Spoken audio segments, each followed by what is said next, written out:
Good evening everyone. ज्ञान मंत्रा के YouTube channel पर आप सभी का स्वागत है। आज हम लोग 9वीं कक्षा के विज्ञान विषय का पाठ 1 हमारे आसपास के पदार्थ मैटर इन आवर सराउंडिंग पाठ का अध्ययन करेंगे। आज का मल्टीपल चॉइस क्वेश्चन का पहला क्वेश्चन है, इस विश्व के प्रत्येक वस्तु जिस सामग्री से बनी होती है उसे क्या कहते हैं?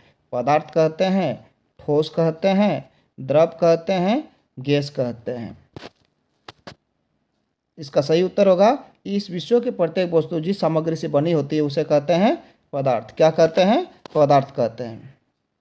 दूसरा प्रश्न है, भारत के प्राचीन दार्शनिकों ने पदार्थ को 5 मूल तत्वों में वर्गीकृत किया है। पदार्थ को कितने मूल तत्वों में वर्गीकृत किया है? 5 मूल तत्वों में वर्गीकृत किया है। ए अग्नि, बी आकाश, सी वायु, डी इनमें से सभी। तो इसका सही उत्तर होगा इनमें से सभी। तीसरा प्रश्न है, पदार्थ बने होते हैं ठोस से, तत्वों से, कणों से, गैस से। इससे बने होते हैं कणों से। पदार्थ किससे बने होते हैं? कणों से। चौथा प्रश्न है, पदार्थ के कण होते हैं। चौथा प्रश्न क्या है? पदार्थ के कण होते हैं देखने योग्य, छोटे, सूक्ष्म यानी बहुत छोटा, बड़े आकार। तो इसका सही उत्तर होगा सूक्ष्म। क्या होगा? सूक्ष्म। पांचवा क्वेश्चन है, पानी में चीनी जैसे पदार्थ को घोलने पर पानी के ताल में क्या परिवर्तन होता है? वृद्धि होती है, घटता है, कोई परिवर्तन नहीं होता, पहले से दुगुना होता है। तो इसका सही आंसर होगा कोई परिवर्तन नहीं होता है। कोई परिवर्तन नहीं होता है।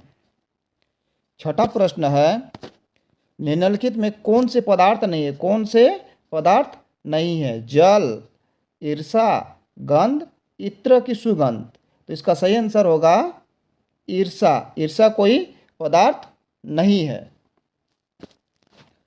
अगला प्रश्न है, 7वां प्रश्न, पदार्थ के कणों में किस प्रकार की ऊर्जा होती है? स्थितिज ऊर्जा, गतिज ऊर्जा, ध्वनिज ऊर्जा, तापीय ऊर्जा। पूछा गया है पदार्थ के कणों में किस प्रकार की ऊर्जा होती है। तो इसका सही आंसर होगा गतिज ऊर्जा। किस प्रकार की ऊर्जा होती है? गतिज ऊर्जा। ताप बढ़ने पर पदार्थ के कणों में गति में क्या परिवर्तन होता है? ताप बढ़ने पर पदार्थ के कणों की गति में क्या परिवर्तन होता है? गति तेज हो जाती है, गति कम हो जाती है, गति में कोई परिवर्तन नहीं होता है, इनमें से कोई नहीं। तो 8 का सही उत्तर होगा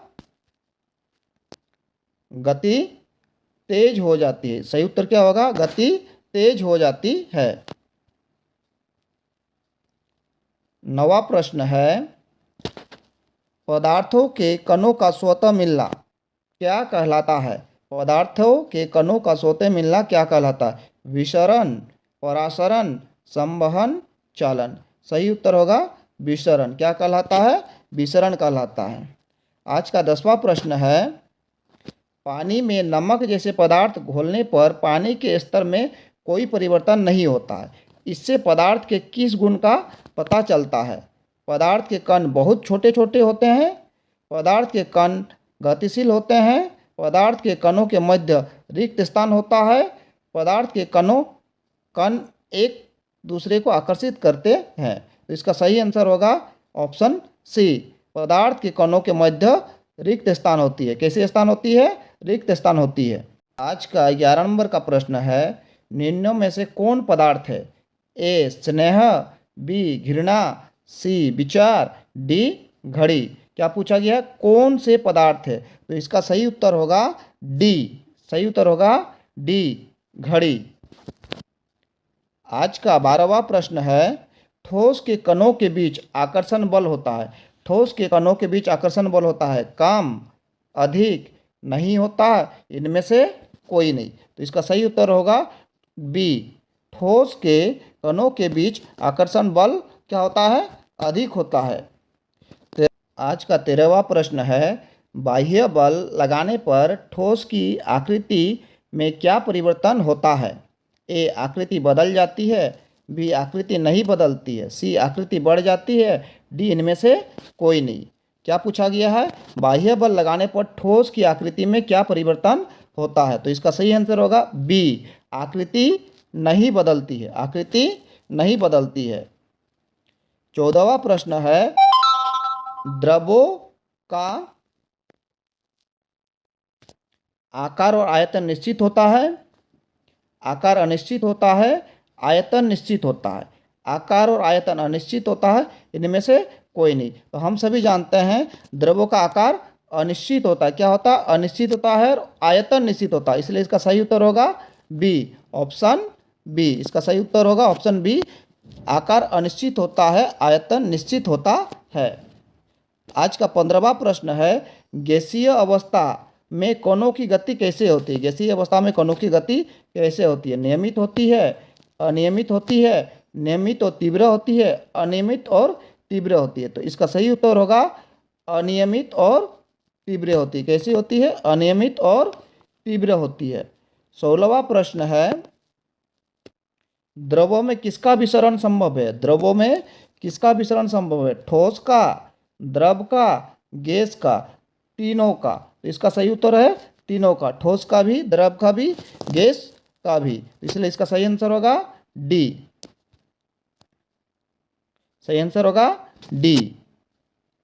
आज का 17वां प्रश्न है, ठोस पदार्थ का आकार निश्चित होता है, आयतन निश्चित होता है, दोनों निश्चित होता है, दोनों निश्चित नहीं होता। तो इसका सही आंसर होगा दोनों निश्चित होता है, आकार भी निश्चित होता है और आयतन भी निश्चित होता है, इसलिए इसका आंसर होगा सी, दोनों निश्चित होता है। 18वां प्रश्न है, निम्नलिखित पदार्थ में किसकी संपीड्यता अधिक होती है? ठोस की, द्रव की, गैस की, उपरोक्त सभी की। तो किसकी संपीड्यता अधिक होती है?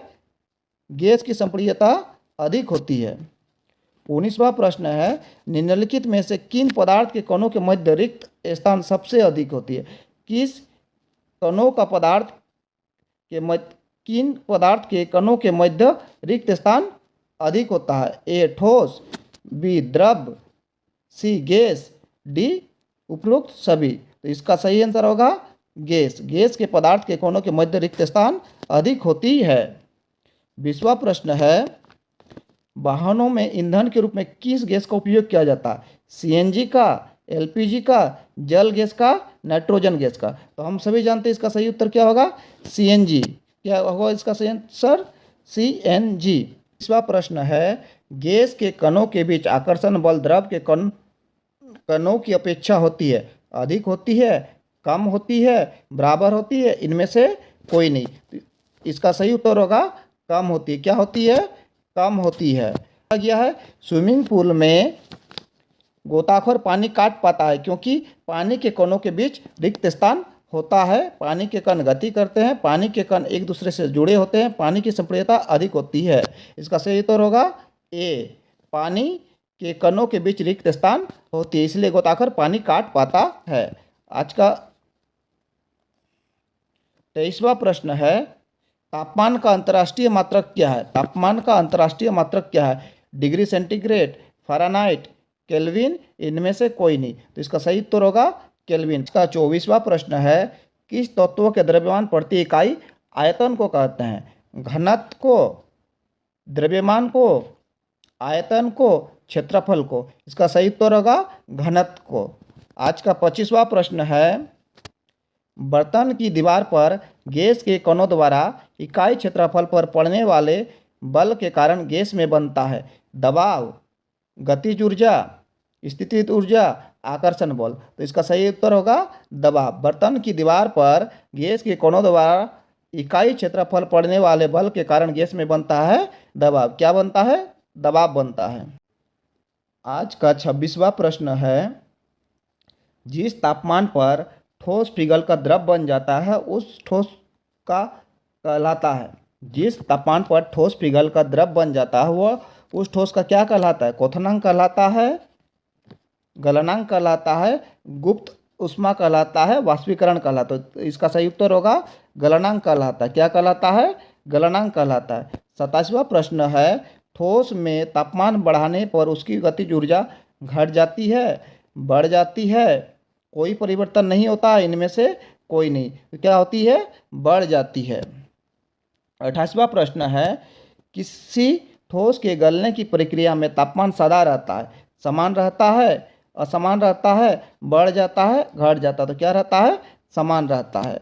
29वां प्रश्न है, बर्फ बर्फ का गलनांक होता है, बर्फ का गलनांक होता है 273.16 के, 373 के, 100 डिग्री सेल्सियस, 37 डिग्री सेल्सियस। तो क्या होता है, 273.16 केल्विन होता है। क्या होता है, बर्फ का गलनांक 273.16 केल्विन होता है।